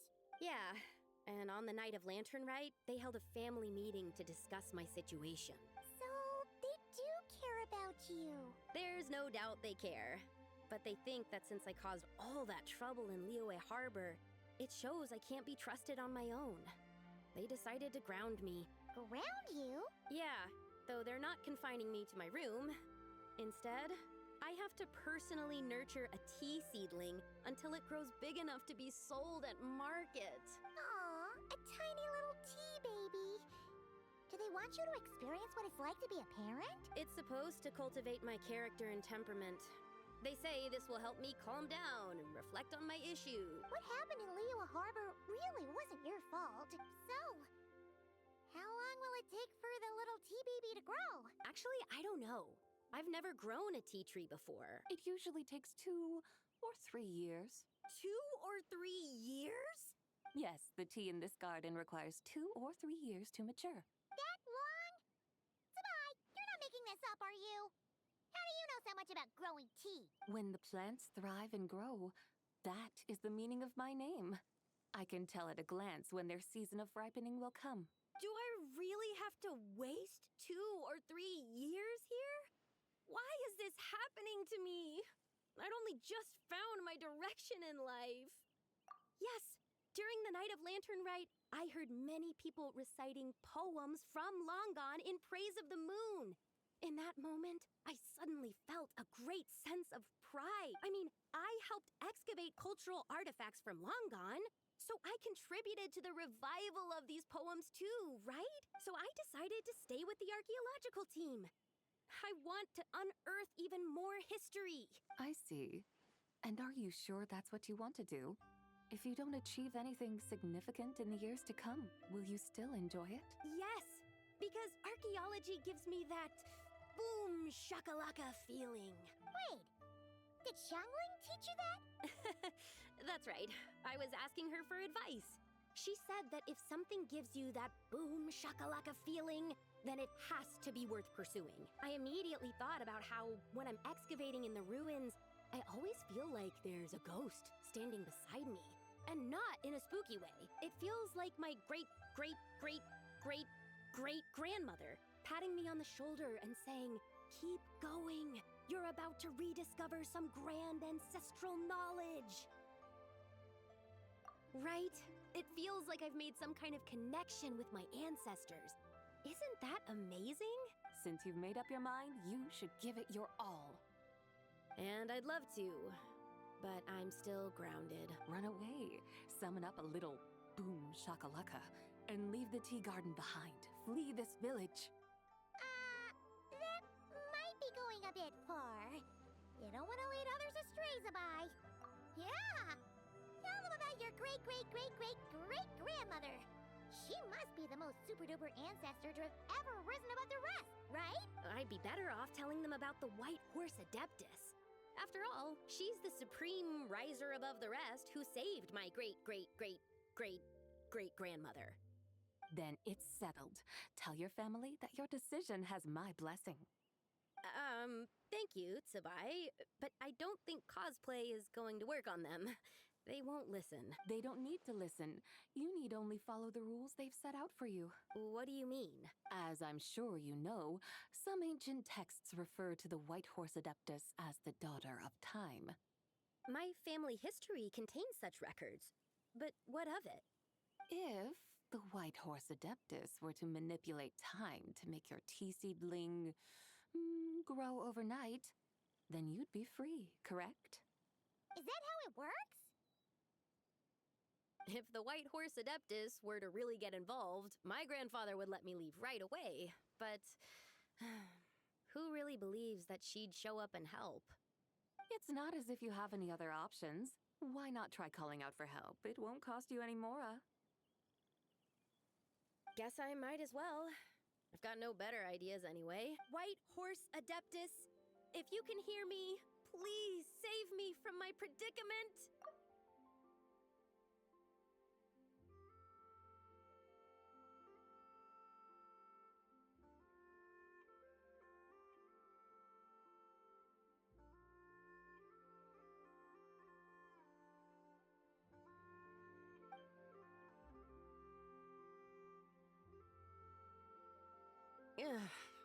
Nothing happened. Perhaps the White Horse Adeptus has already heard your prayer. Why not come back here tomorrow and take a look?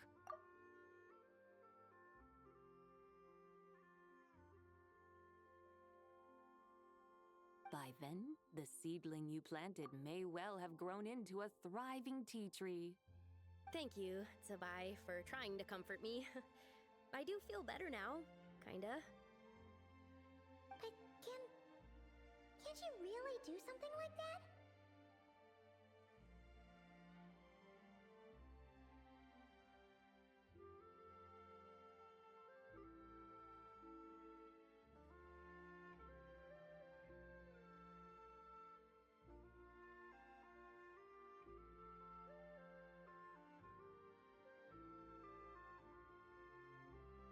Oh, it's getting late. Why don't you all stay at my house tonight? My family may be strict with me, but they're always welcoming to guests. That sounds great! Let's get some sleep and then come back here tomorrow to see if our tea baby has grown.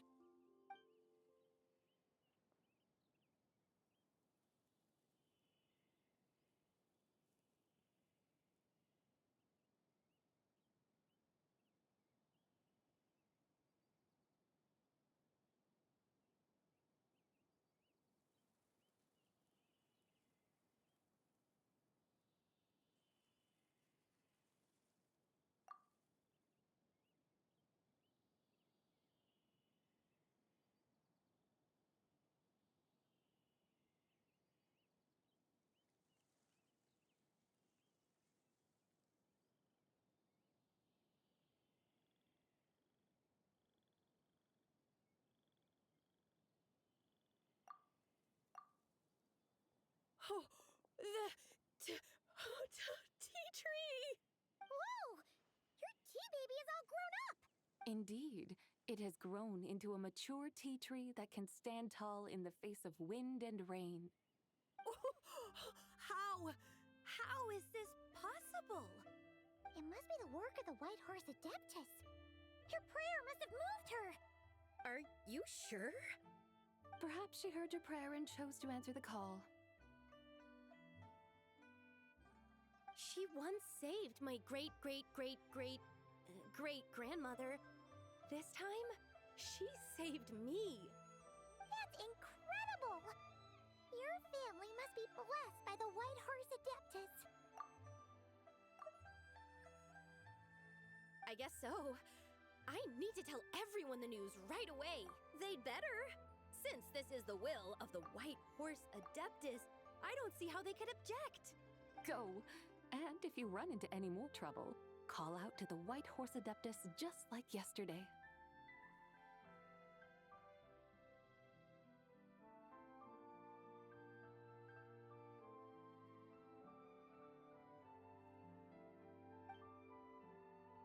Thank you so much. Paimon really thought you were going to use Adeptal energy to make the tea baby grow, Zabai. When an Adeptus exerts effort, consuming their energy, is that not using Adeptal energy?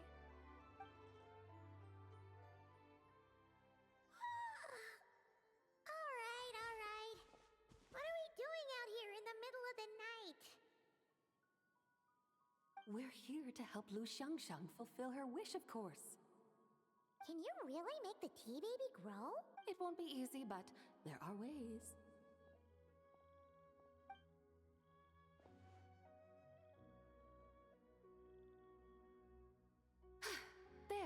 it's grown. Hey! You just transplanted a tea tree from over there!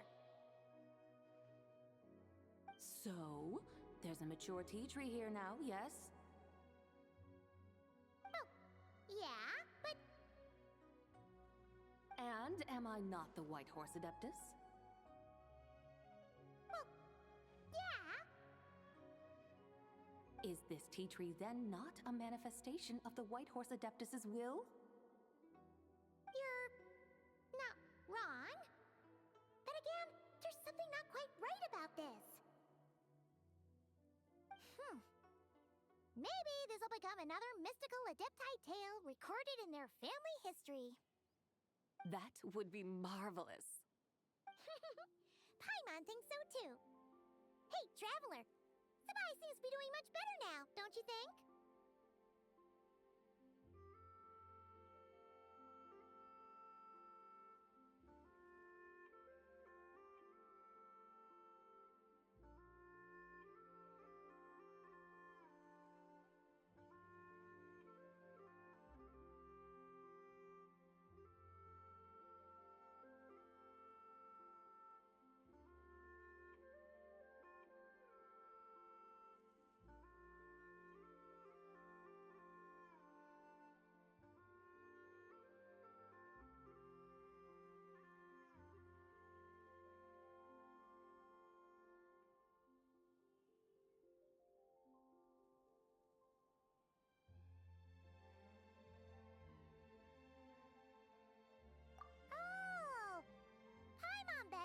Why Zhongli chose to send her on this errand. Huh, that's a great idea! We've already shown her Liyue Harbor, Yulong Wharf, and Xiaoying Village. How about we head to Qingce Village next? Qingce. That name sounds familiar. The scenery there is really beautiful. Pretty, too. It's the perfect sightseeing spot. How about we show you around? I must say, I have been mightily impressed by the mountains and waters of Liyue. Please lead the way, my dutiful guides. Alright, let's go!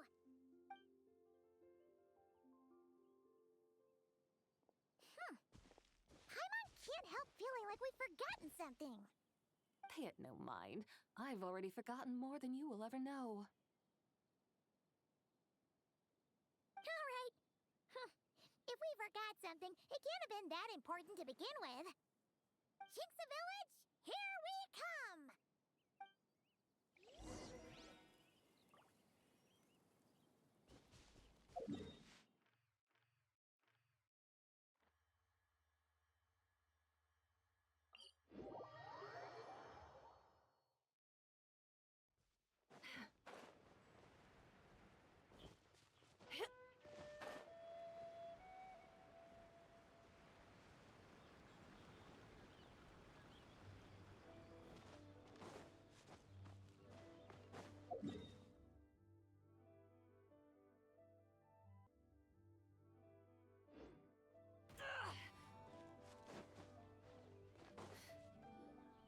We should plant cucumbers. We should plant canolas. We should plant cucumbers. They're easy to sow. We should plant canolas. The flowers are pretty. What are you arguing about, little ones? We're deciding what to plant in our field once Lantern Rite is over. Yeah. Dad gave us a small plot of land to grow our own crops. He said we can keep all the more we get from selling them. We should plant cucumbers, right? Dad plants cucumbers every year. We should plant canolas. We can press the seeds for oil. It smells good and sells for a good price. Ah, an agricultural debate. This should be easy to sort out. Granny, are you a farmer? Could you tell us what to do? Granny? What did you just call me, you rapscallion? Oh no, her eyes are gonna turn red again. It's just... my granny smells really nice, and you smell nice too, so... Sorry. How about we call you Auntie instead? Auntie? Oh, alright. Big Sis Sabai, can you help us decide whether we should grow cucumbers or canolas and... You little rascals. Using priceless land like this just for cucumbers and canolas? What a waste of heaven's gifts! Huh? What should we plant instead?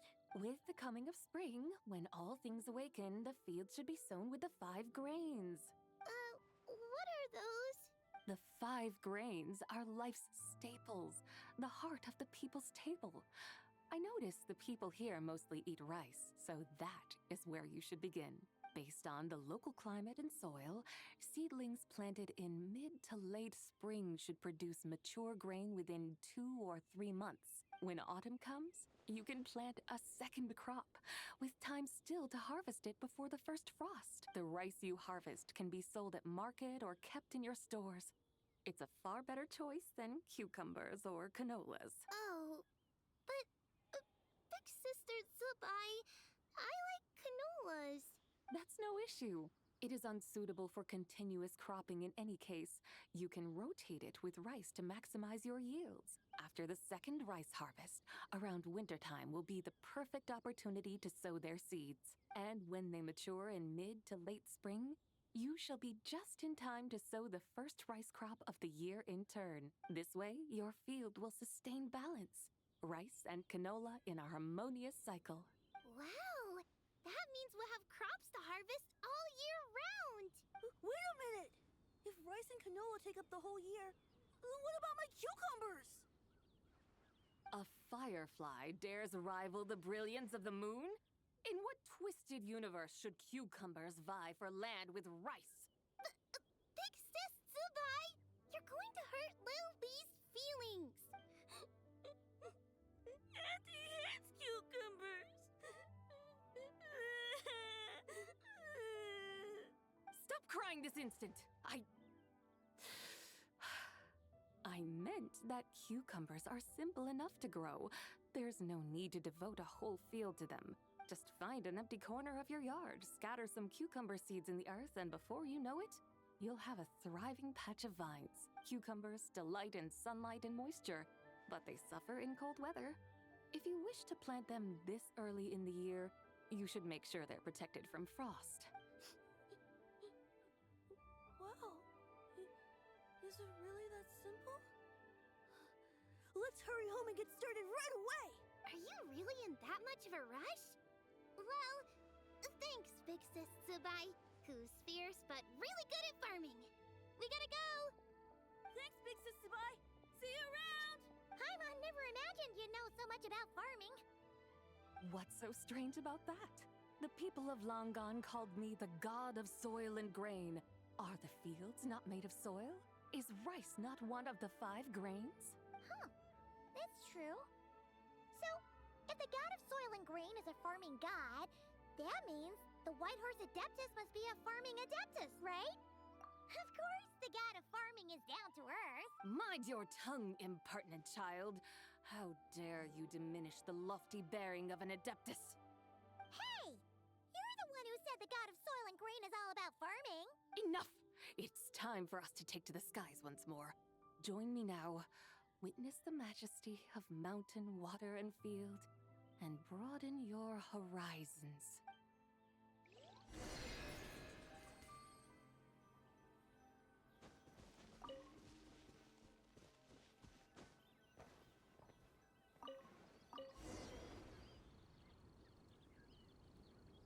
Wow! The terraces look so pretty from up here. The mountains tower like pagodas, the hills coiling at their feet like shells. Layers built upon layers, rising and falling in harmony. A truly unique and mesmerizing sight. Thinking about it, you have a special connection to this place, you know. A special connection? Yeah! There's a local legend about a white horse leaping from a pure spring to follow Rex Lapis into battle. Don't you remember? You must have been living in seclusion around here. That does sound somewhat familiar. Oh, and if we keep going up this way, we'll reach a super-duper spooky spot. You might have a connection to that place, too. There's an ancient array that seals away the remains of a fallen god. A god's remains? The people of Liyue turned that story into an opera called The Sanctification of Tao Do. Does that ring any bells? Tao Do. Huh. The 7 and 8 gates array. That's right, that's right! You do remember! Boone, the god of the underworld, who could pacify the forces of life and death. Huh? So, Tao Do had another name? Let's go take a look.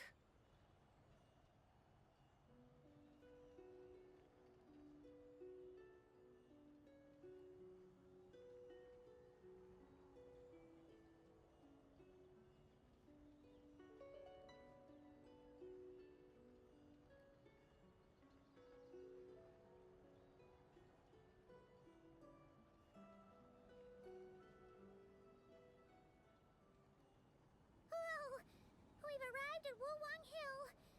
The atmosphere just turned spooky. I can't help but feel there's something strange about this friend you haven't seen in ages. Huh? Paimon thought she heard someone's voice. Let's head down and check it out.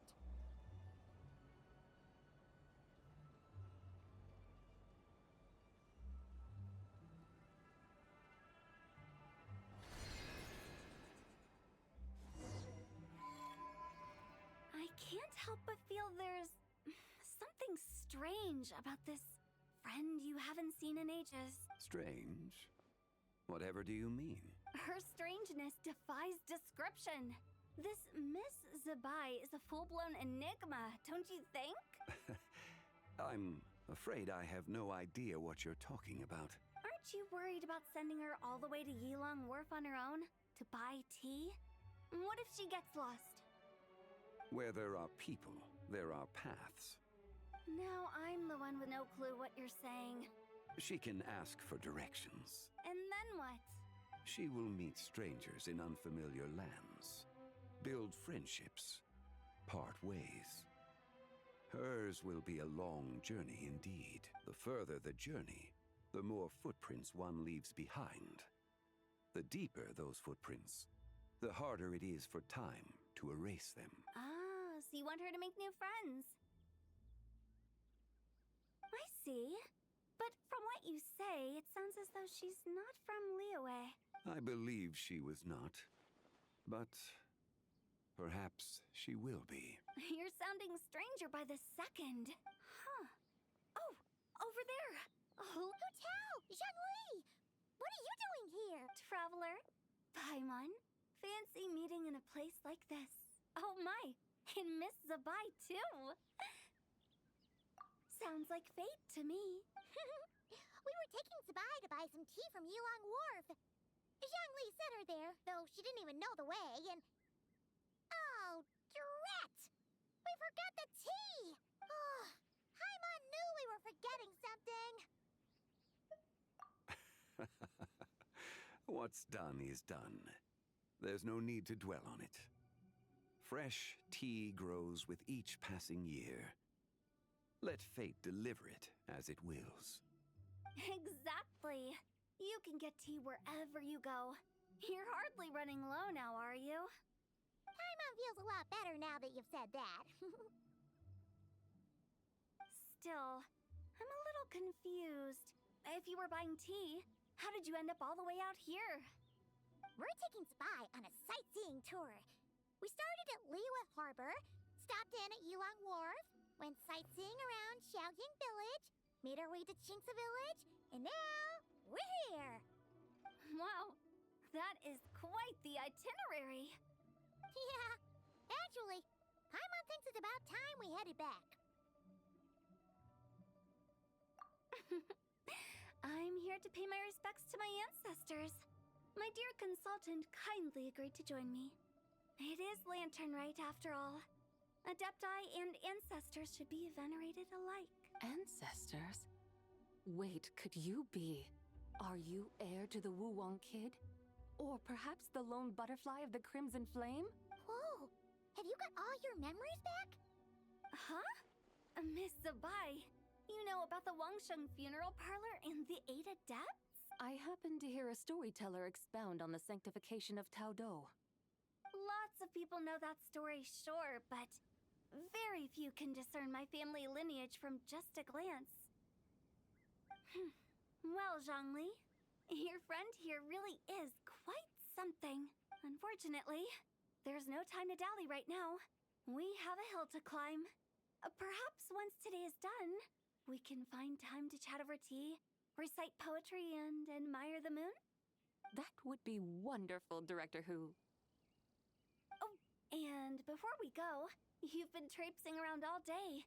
I suggest you stop off at the Wangshu Inn on your way back for a good night's rest.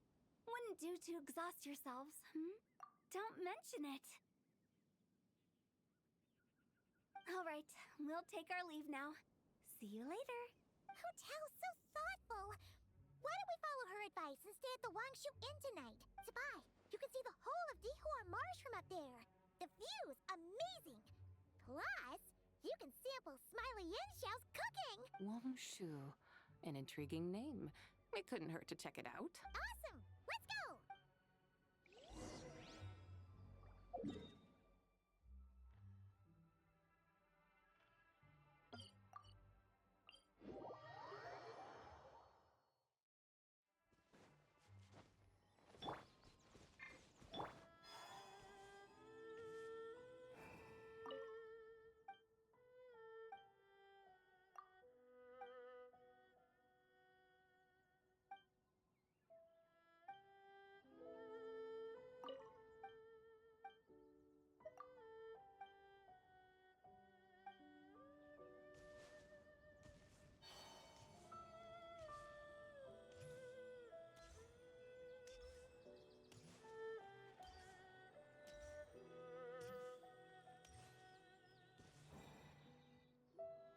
Is that towering structure Wangshu Inn? Sure is. We can take the lift up from over the... Always walking the path long trodden. Does retracing others' footsteps not tire you? Come on, get in. We'll fly to the top.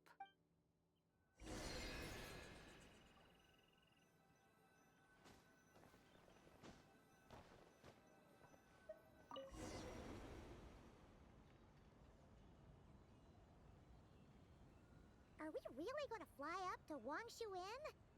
Isn't that a bit showy? All the guests are going to see us. Is that a bad thing? To be able to witness an Adeptus. This will surely add to the inn's appeal, not to mention the room prices. The owner will thank us. You seem to really like showing off your powers. This inn's architecture is incredible, and the surrounding countryside radiates a picturesque charm. No wonder the new proprietor of the Baiju guest house thinks he can't compete and has decided to change his own establishment's name. The new proprietor? Ah, you mean Lu Shengsheng's dad. So you know about that, too. Personally, Paimon thinks he should go with something like Rex's Rest. That's a contender's name if Paimon's ever heard one. A fitting name indeed. So you think the guest house should change its name too? Paimon kinda thought you'd say something like, such sacrosanct traditions must never change. Time flows ever onward. Why should the rules of yesterday be carried forward into the world of tomorrow? The people of today should determine what is to be kept. Huh. You're not as old-fashioned and stuffy as Paimon thought. The years ebb and flow, seas recede to reveal fields. In the vastness of time, I am but a wild horse in a boundless sea of dust. Even Rex Lapis, having waded through the waters of the river of time, is not quite the same as before. Zhongli, what was he like before? That is another story for another time.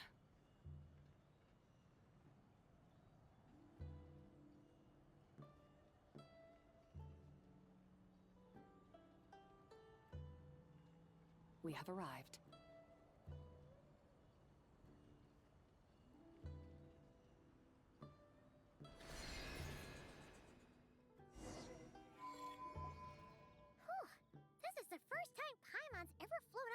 Wangshu in on a chariot? Everything's so different when you're up high. Wangshu. Like moon lanterns and shell lanterns. Might it all be a coincidence? Hmm? What's a coincidence? Do you not know what Wangshu means? Not bad. You're clearly much sharper than your diminutive companion.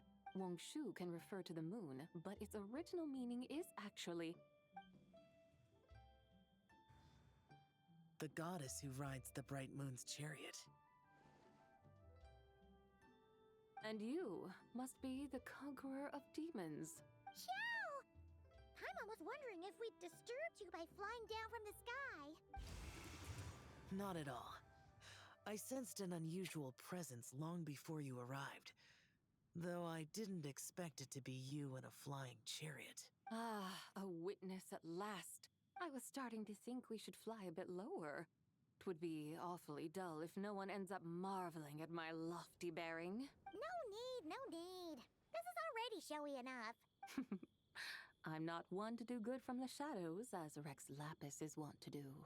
Then you must be... Nay, I'm only cosplaying as the White Horse Adeptus, in truth. Cosplaying? What's that? Ugh, ignore her nonsense. She's a genuine article, the one and only completely authentic White Horse Adeptus. It's just, Xiao, did Zhongli say anything about her being a teensy bit... not quite right? Mental instability, perhaps? Did Zhongli tell you that? No, this is my own speculation. Oh, you pretty much hit the nail on the head. It's like her brain's filled with a bunch of slimes right now. All gloopy and messy.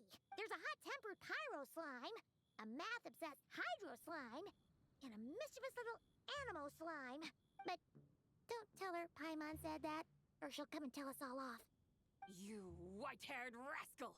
Do you think I can't hear you? Uh-oh! We're in for it now! White Horse Adeptus. You must be wary from your journey. Why not take a rest? Oh, yes! You must be hungry, right, Sabai? How about we get some food? The chef here is incredible!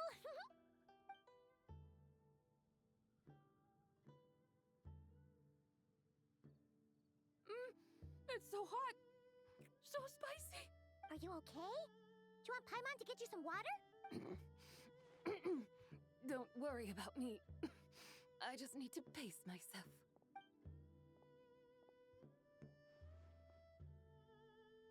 So, regarding your friend and her condition, does even the Lord of Geo have no solution? Zhongli said we should wait and she'll get better on her own.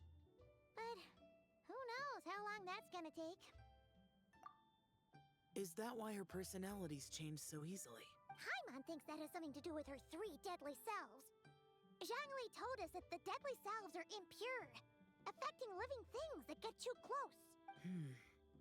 The White Horse Adeptus's remnant spirit was attached to the deadly selves for a long time. It makes sense that her temperament and memories would have been influenced by them. But Paimon still doesn't really understand what the 3 deadly selves actually are. Paimon, as you do not practice self-cultivation, I cannot help you fully understand. But you can think of them simply as emotions and desires. The act of severing the 3 deadly selves is a means of exercising wicked desires and cultivating one's true self. I believe other nations have similar practices. In Sumeru, it is known as shattering Atmagraha. Oh!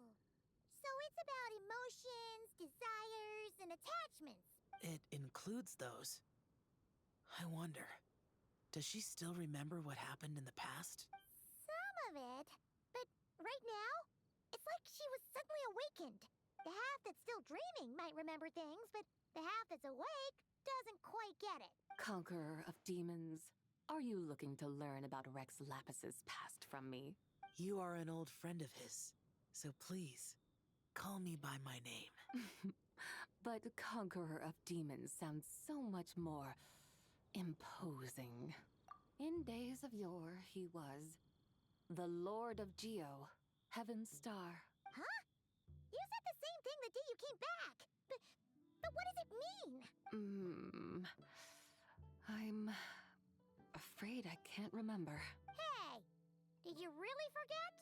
Or are you just pretending so you don't have to tell? Why not ask Rex Lapis himself? Whether I've forgotten might be up for debate, but I am certain he remembers. He must have his reasons for not raising the past, and you likely have similar concerns. I shouldn't have asked. An answer that suits your style, General Elatis. Now that we're on the subject, though, I suddenly remembered something. Which is? In the distant past, there was a feast, which I attended. I faintly recall the Lord of Geo also being present that day. Oh! And then? What happened? Among the dishes served, there was one that could be found in every household throughout Langan at the start of spring. A dish called Flavor of Spring. I suddenly remembered the recipe for this dish. Is that it? Yes!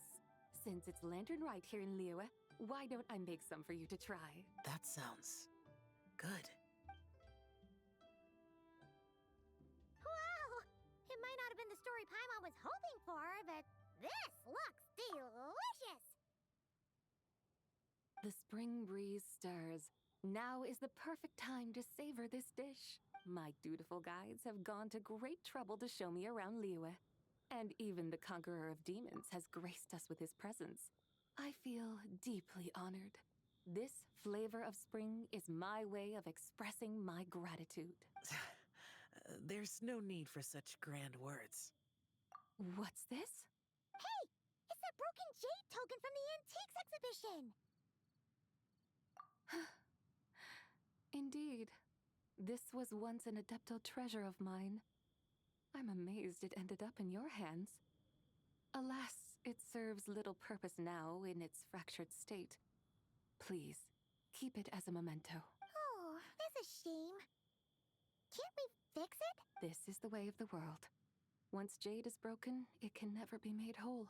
Then, what about forging a new one? That is a good point.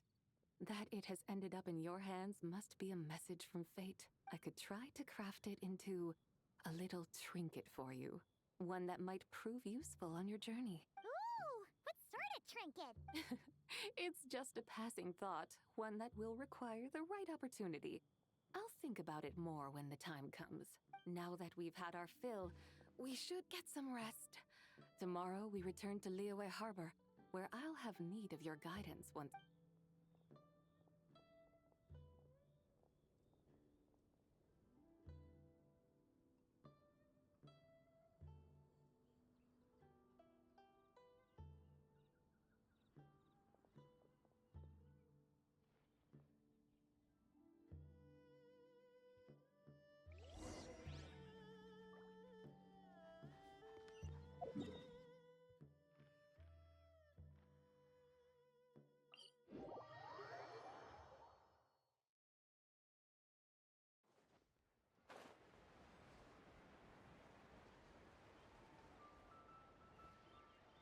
Chi-Chi, the lantern rite is almost over.